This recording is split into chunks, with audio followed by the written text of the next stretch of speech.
భారత వాతావరణ శాఖ 150 ఏళ్లు పూర్తి చేసుకున్న సందర్భంగా మిషన్ మౌసం ఐఎం డివిజన్ 2047 ప్రత్యేక స్టాంప్ను భారత ప్రధాని నరేంద్ర మోడీ ప్రారంభించారు. ఢిల్లీలోని భారత మండపంలో జరిగిన వేడుకల్లో ఇంటర్నేషనల్ మెట్రోలాజికల్ ప్రతినిధి, కేంద్ర మంత్రులు, వాతావరణ శాఖ ఉన్నతాధికారులు పాల్గొన్నారు. ఢిల్లీ వేదికగా జరిగిన 150 వసంతాల వేడుకలను హైదరాబాద్ వెదర్ స్టేషన్లో చూసేందుకు ప్రత్యేక కార్యక్రమం ఏర్పాటు చేశారు. రాబోయే రోజుల్లో టెక్నాలజీని ఉపయోగించుకుని మండల స్థాయి వరకు వాతావరణ సమాచారం అందిస్తామని అంటున్న వాతావరణ శాఖ డైరెక్టర్ నాగరత్నతో మా ప్రతినిధి విశాల్ ఫేస్ టు ఫేస్.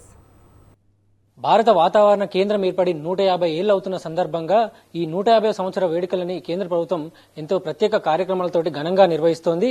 ఇప్పటికే ప్రజలకు వాతావరణానికి సంబంధించిన అవగాహన కార్యక్రమాలను ఎన్నింటినూ నిర్వహించింది. ఇక ఈ రోజు ప్రత్యేకంగా 150 సంవత్సర వేడుకలలో భాగంగా ప్రధానమంత్రి చేత పలు అభివృద్ధి కార్యక్రమాలను కూడా ప్రారంభించారు. తెలంగాణ వెదర్ డైరెక్టర్ నాగరత్న గారు ఉన్నారు, వారిని అడిగి తెలుసుకుందాం. మేడం, ఈ 150 సంవత్సర వేడుకలు జరుపుతున్నారు. అయితే గత కొన్నేళ్లలో వాతావరణ శాఖలో వచ్చిన మార్పులు ఏంటి, రాబోయే రోజుల్లో రావాల్సిన మార్పులు ఏంటి మేడం?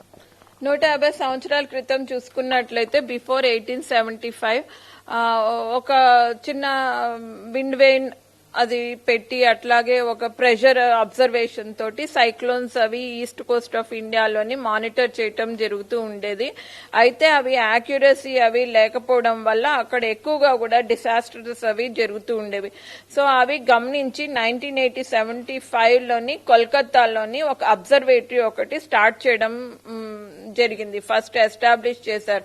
ఆ తర్వాత ఆ అబ్జర్వేటరీని షిమ్లాకు షిఫ్ట్ చేయటం జరిగింది. అదే షిమ్లా ఆఫీస్.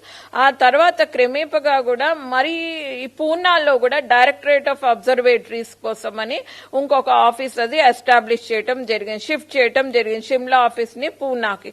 సో ఇట్లా అది షిఫ్ట్ చేసిన తర్వాత 1976లోని full pledged observatory and other forecast warning systems అవి అన్ని ఇవ్వడానికి న్యూఢిల్లీలోని IMD India meteorological department head quarters అది డెవలప్ చేయటం, ఎస్టాబ్లిష్ చేయటం జరిగింది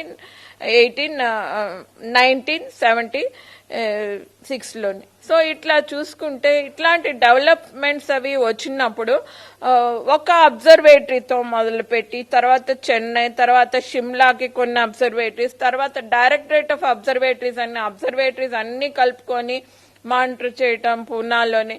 తర్వాత చూసుకుంటే ఇక ఢిల్లీలోని చూసుకుంటే HQలోని not only observatories forecast warnings అవి ఇవ్వటం, ఇట్లాగా అనాలిసిస్ చేయడం చార్ట్స్ ని, ఇట్లాగా అనేది డెవలప్మెంట్స్ అవి కనపడ్డాయి. ప్రస్తుతం మనం వర్షాకాలంలో చూసుకుంటే ఉన్నట్టుండి ఒకటేసారి వర్షాలు పడతాయి, ఒకటేసారి కుండపోతే వర్షాలు పడితే మొత్తం జామ్ అయిపోతూ ఉంటాయి, ఇక గ్రామాలలో కొట్టుకుపోతుంటాయి, పొలాలు కూడా నిండిపోతాయి. అంటే వీటికి సంబంధించి అలర్ట్లు ఖచ్చితంగా రైతులకు కానీ అదేవిధంగా ప్రభుత్వానికి కానీ ఇవ్వడానికి ఇంకా రాబోయే రోజులు ఎట్లాంటి రాబోతున్నాయి మేడం మార్పులు?